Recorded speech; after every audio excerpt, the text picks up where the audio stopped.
ils ont dit que قالوا بان المغرب غتخسر، الاخر قال 1-0 والاخر قال 2. مساكين. Oui, à la télé. Oui, je pense que c'était logique. Après, c'est vrai que ça reste une séance de tir au but. Certains diront que c'est un peu de la loterie. Moi, je ne pas du tout. C'est un exercice qu'il faut travailler. C'est un geste technique qu'il faut réaliser. Et là, sur le coup, on a vu que le Maroc a été beaucoup plus efficace, même s'ils vont le manquer. Mais surtout Bonou, dont on a parlé en avant-match, qui a été impérial pendant tout le long du match. Et là, qui permet à ce Maroc-là de pouvoir vivre toute cette finale à domicile. On avait un peu pronostiqué ce Sénégal-Maroc depuis le début de la compétition. C'est les deux meilleures équipes sur le continent qui produisent le meilleur football. Et je pense que quelque part, c'est logique de les retrouver en finale. C'est drôle, c'est le continent qui le dit. Mais c'est ça, effectivement, regardez cette image, il ne reste qu'un lion. Donc c'est le lion de la tasse. Ah, et le lion de la terre. Et puis bien sûr, ce soir, sur ce match-là. Et puis cette image, évidemment, toujours à cette communion entre les joueurs et leur sélectionneur Walid Regragui qui a gagné la bataille tactique ce soir face à Eric Cher. Oui, la bataille tactique, il a bien répondu à tous les problèmes qu'ont pu lui poser le Nigeria ce soir. Donc je pense qu'il a construit sa victoire, même si c'est vrai que bon, les pénaltys, c'est pas une loterie, hein, c'est un vrai travail technique, tactique aussi et mental. Donc voilà, c'est la finalité d'un processus qui nécessite que si tu ne veux pas gagner dans le temps réglementaire, il faut être capable d'aller gagner au pénalty. C'est ce qu'ils ont su bien faire. Par contre, le pénalty qui a assuré le Chikozé de Nigeria, on va le revoir tout à l'heure, mais bon, pour moi c'est assez catastrophique. Présent avec Kounaï aussi qui est présent dans ce groupe.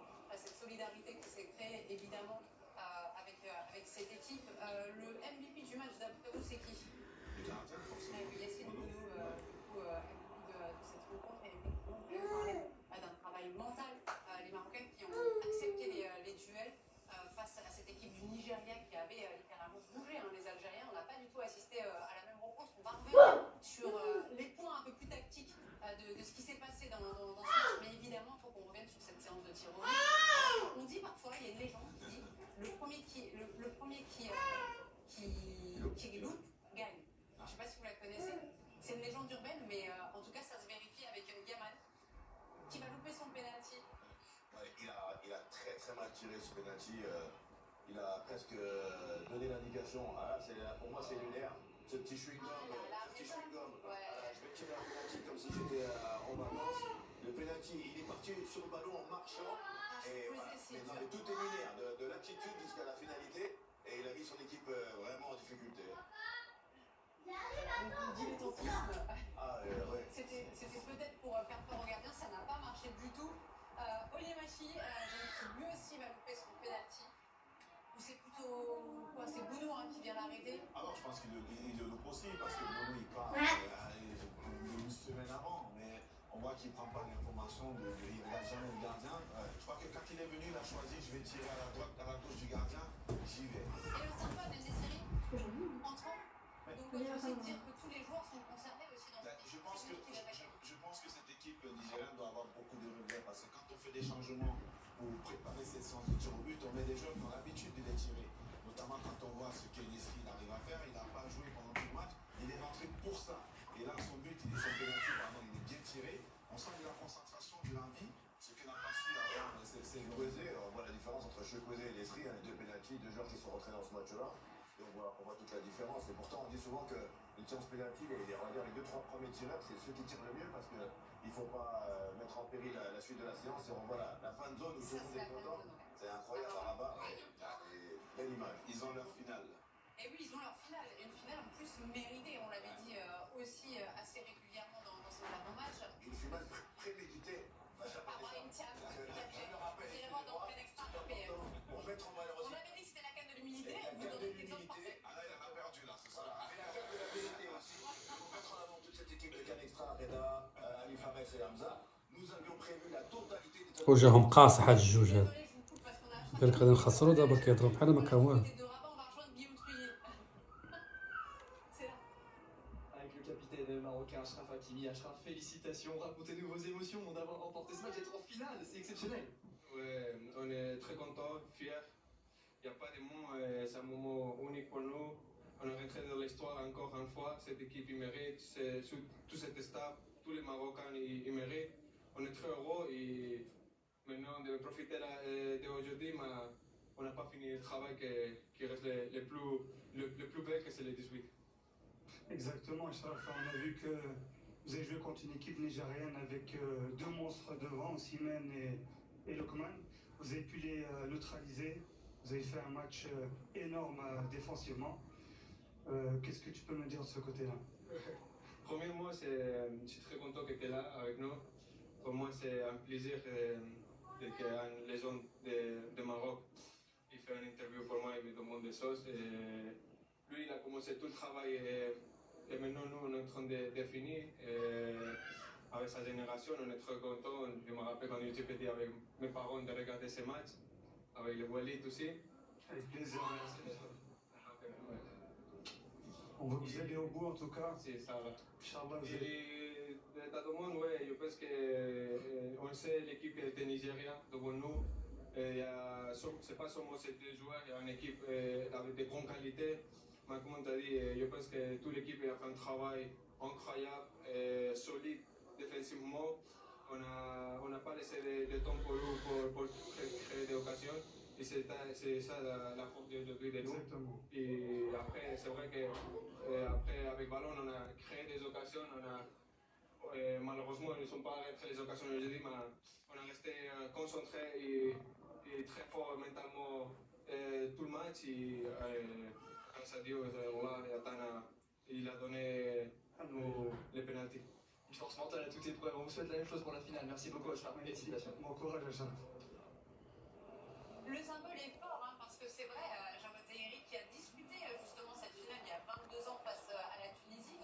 Et donc voilà, avoir deux époques et deux destins qui se réunissent ainsi, c'était une belle image avec Jawad. Très très belle image et je crois que c'est ça le football, c'est une transmission de valeurs de génération en génération et on peut être un très très grand joueur, un des plus grands latérales du monde comme Achraf Hakimi et honorer un joueur comme Jawad Zaïri qui a marqué aussi son époque. Donc 0-0 à la fin de la prolongation, victoire au tir au but et qualification donc du Maroc. Mais on va dire une qualification méritée. On va montrer un peu les occasions sur cette rencontre parce que le Maroc s'est procuré les plus belles occasions avec évidemment à la baguette un Brahim Diaz très dominant à la fois devant mais aussi derrière parce qu'il y a eu un gros travail pour lui défensivement. Oui, on l'a vu même sortir quasiment carreau. On sent qu'il avait tout donné, il a donné tout ce qu'il avait dans les chaussettes. Comme à son habitude, hein, il a été omniprésent, il a été à l'origine de beaucoup de situations de la part des Marocains sur le plan offensif. Et puis, quand il fallait aussi venir apporter ce nombre sur le plan défensif, il a fait. Je trouvais une équipe marocaine qui a posé beaucoup de problèmes à cette équipe nigérienne. Et surtout, Vanessa, si je peux souligner quelque chose, ce qui m'a frappé, c'est la capacité qu'a eu le Maroc lors de ces deux derniers matchs à s'adapter à son adversaire. Contre le Cameroun, on a vu qu'ils ont procédé à un pressing haut sur les terrains pour empêcher les Camerounais d'exister. Avec ce lien avec Baléba, on a dit tout à l'heure. Et là, contre le Nigeria, pareil. Le bloc n'était pas haut, il était médian.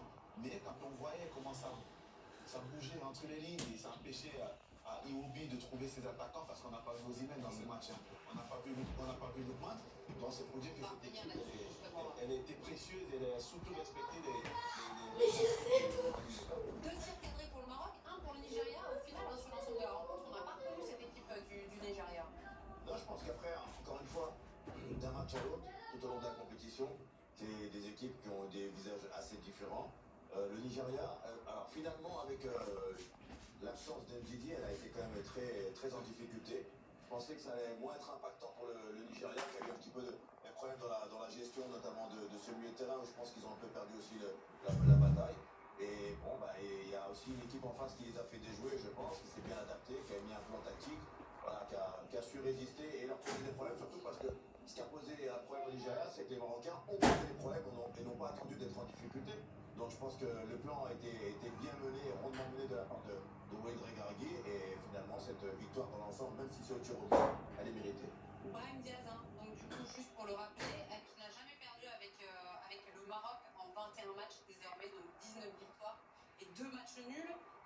Pour ce qui est aussi de rappeler pour le Maroc, qui reste donc maintenant sur 22 matchs sans défaite et toujours intouchable à domicile depuis 16 ans. Ça fait 39 matchs officiels sans perdre à la maison, 34 victoires. victoires, 5 nuls donc depuis le 14 novembre 2009. Alors ça reste des statistiques qui sont un peu anecdotiques, mais au final ce sont des choses qui rentrent aussi dans la tête des joueurs. Oui, ça rentre dans la tête des joueurs, surtout. Alors, on sait qu'au Maroc, il y a souvent eu un peu des polémiques entre les séries de Walid Regragui et les supporters qui se plaignaient un petit peu du jeu. La vérité, c'est qu'il est encore au rendez-vous.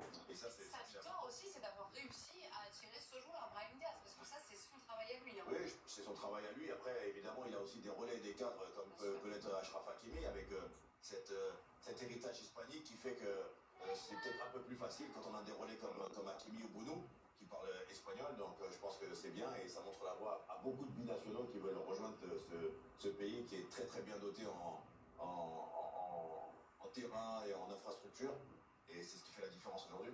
Face au Cameroun, donc la connexion à l'EBA avait été bloquée. Et là, bah, effectivement, la clé du match côté du Maroc, c'est bloquer l'axe, qui est un peu là où se trouve la densité de cette équipe du Nigeria.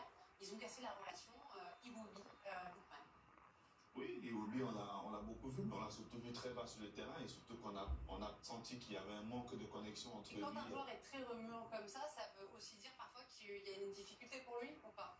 Bah, je pense que oui aussi, parce que ça veut dire qu'il bouge un peu, il va partout, il va décrocher entre les deux centraux, parce qu'il essaie de trouver la position judiciaire pour être à la relance du ballon. Et la seule fois où ils se sont trouvés, d'ailleurs, on l'a vu juste à l'instant, Lucas, c'est Iwobi ou Lookman. Ben, ça veut dire que quand vous laissez ce joueur-là libre et qu'il n'y a personne qui fait une pression sur lui, qui va monter dessus pour l'empêcher de faire une bonne passe, ben, il réussit à trouver Lookman, notamment sur cette frappe. Mais c'est l'une des seules fois où on l'a senti un peu libre, où il a organisé le jeu.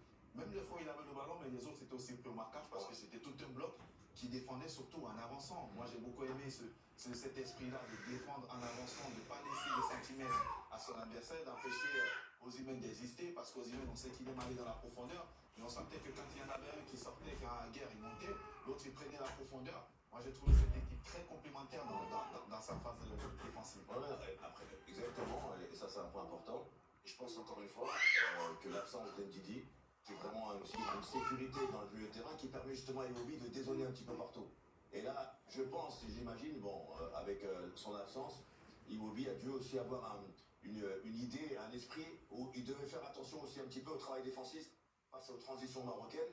Donc ça a la tête un petit peu bridée à ce niveau-là. Et plus le bon travail collectif des Marocains, c'est vrai qu'on n'a pas beaucoup vu. Et pourtant, du côté du Nigeria, qu'on a beaucoup vu, c'est Bassem.